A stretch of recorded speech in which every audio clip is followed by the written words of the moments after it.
Hey everyone, my name is Charlie and welcome to Fully Equipped.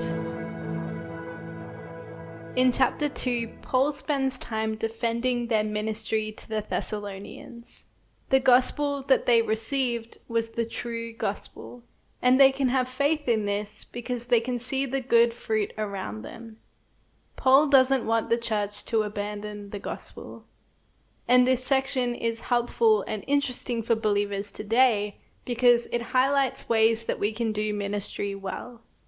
Like always, Paul defends himself and his ministry in order to defend the message that he brings. And he shows his concern for the church's welfare as well. So most of this chapter is about Paul's love for the church and his blameless conduct when he was with them. Even though they had suffered when they were at Philippi and also in Thessalonica, they continued to preach and minister to the people there. Paul's showing them that he wasn't in it for selfish gain. He was there because he had been entrusted with the message of the gospel by the one true God. And so he wants to serve and obey him. Even though they were persecuted, they cared more about pleasing God than man. They do not share the gospel to make money, nor do they share it so that other people will think more highly of them. Rather, they know that God tests hearts. He sees their thinking and their motivations, and he wants them to be pure of heart and intention. God wants them to preach the gospel with a heart to bless God, with the intention of glorifying him. And God approves of their ministry. And as we go out in ministry and evangelism, we have to ensure that we have the right intentions too. There are many people involved in the church who are involved because they want money or power. One example would be the televangelists who say that if their viewers send them money, God will bless them. The reality is that these greedy false teachers will be judged one day for this, and so we should be praying for conviction for them. But we should also be checking our own hearts constantly and examining our motives for why we are doing what we are doing.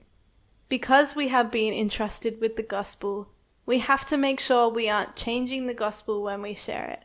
We shouldn't be seeking to make it sound more attractive or to minimize the cost of accepting Jesus. We shouldn't add our own agendas or opinions. And also, because it has been entrusted to us, that means that we have a responsibility to share it. To share it with our friends, family, and people we know, not just strangers. God has given all of us a beautiful gift, and we should want to share that gift with others. Paul goes on to show that they were humble when they were ministering in Thessalonica. They came to serve the people, not to seek personal glory. In ministry, they acted as loving mothers towards their children. They gave of themselves without thought of gain. They acted purely out of love, not an ulterior motive. They didn't expect any form of payment. Quite the opposite. They actually worked hard for the church. Paul's blameless conduct amongst them defends himself, and it defends his message as well. His willingness to work hard proves that his message is something that truly means something to Paul. It is something real. As Christians, we should be known as the people who work the hardest. Not in an unhealthy way, but we should be people who aren't lazy and people who seek excellence rather than the bare minimum. Why? Because unlike the world, we aren't motivated by money. We're motivated by glorifying God. And when we work hard, we glorify God. Other people recognize that Christians are not lazy, greedy, selfish people. We're people who seek to serve and honor our leaders. And that's part of preaching the gospel to people. Then Paul talks again about how sure he is that the Thessalonians are saved by God as his elected children. Just like the apostles and the other believers, they have been persecuted for the gospel from their own people. Paul talks in a somewhat negative way about the Jews in this section. And some people use passages like this to say that Christians promote hatred of Jews. In reality, Paul is more so talking about the Jewish religious leaders. And more than that, he's condemning them for opposing the gospel. Their opposition means that more Gentiles don't get to hear the message of Jesus and prevents them from choosing a relationship with him. For example, when Paul was in Thessalonica, the Jews stirred up a mob and had him thrown out of the city in Acts 17. And this is really unfair. The Jews know all about the Messiah, and they have made the choice to reject him when he came. But the Gentiles don't have the scriptures, so they haven't heard the prophecies about him. So if the Jews want to reject Jesus, that's their choice. But God's judgment is coming upon them for rejecting him and for causing the Gentiles to not be able to hear the message. Paul says that wrath has come upon the Jewish leaders for this. He could be talking about a historical event like a riot that happened in Jerusalem in 48 AD, or maybe the fall of Jerusalem in 70 AD. But it's maybe more likely that he's talking about the final judgment. Something that you'll notice as you read the Bible is that sometimes people say things in the past tense, but they're actually prophecies of the future. This is called the prophetic perfect tense, in the sense that it's so certain that they use past tense to emphasize how certain it is. This happens a lot throughout the Old Testament especially. And here, Paul seems to be doing a similar thing by saying that wrath has come upon the Jewish religious leaders. He's probably pointing towards the time when all people will be judged by God.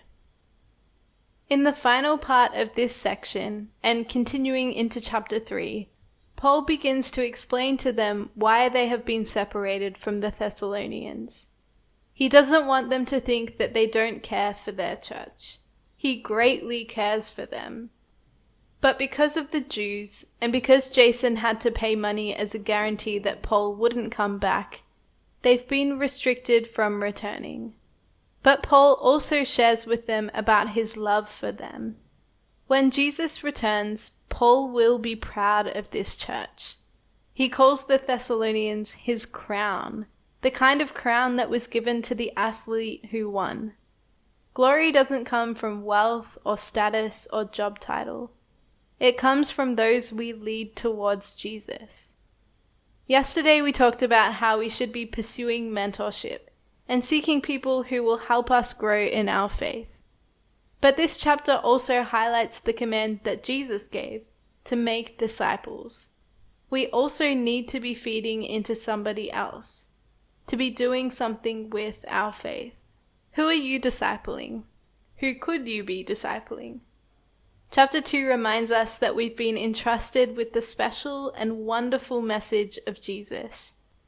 And so now, let's invite others to the glorious day of Jesus' return. How does this equip us? In verse 8, Paul shares about how they shared the gospel with the Thessalonians, and also shared themselves with them. This is what we are called to do as believers, to live our lives in service of others. We preach the gospel by humbly helping other people and meeting physical needs as well. None of us are above doing some dirty work for the sake of the gospel. A story I am encouraged by is an anecdote I heard about the late founder of Youth with a Mission, Lauren Cunningham. Lauren was the founder of the world's largest missionary organization. He traveled the world, spoke at major events, and wrote many books. But one story I heard about him is that one day he went to speak at a YWAM base, but nobody could find him. Eventually, they found him cleaning the toilets in the bathroom. As we go about our lives on the earth, we should be people who humbly serve others and do the jobs others don't want to do. We should have good work ethics and seek to go above and beyond.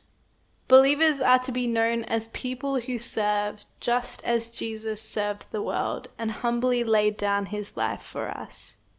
And our paycheck for this will be the blessings we receive in heaven. That's what motivates us. Not money, not fame, not honor. Only Jesus. So as we seek to live as lights for Jesus in the world, let's be people who walk humbly, work hard, and serve others, all for the glory of God.